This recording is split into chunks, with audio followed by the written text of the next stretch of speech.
Bir qiz kechasi uxlashga yotayotganda eshik birdan taqillab qoladi. Hayron bo'ladi, kechasi kim deb eshikni ochsa, o'zini yaqin dugonasi. Lekin dugonasi juda ham g'alati holda bo'ladi. Yuzlari oqarib ketgan, qo'rqib ketgan. Nima bo'ldi deb so'rasa, u uxlashga qo'rqayotganini, uning yonida bo'lishni xohlayotganini aytadi. Qiz soatga qarasa, 11 dan 15 minut o'tgan bo'ladi. Ular ozgina suhbatlashib uxlashga yotishadi va sahar qizga qo'ng'iroq bo'ladi.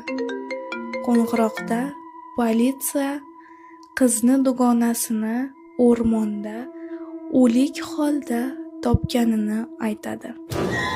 Qiz unaqa bo'lishi mumkin emas, dugonam men bilan yotibdi deb joyiga qarasa, joyda hech kim bo'lmaydi. Lekin tuproqni izlari bo'ladi va politsiya qizni 11:15 da o'rmonda o'ldirilganini aytadi.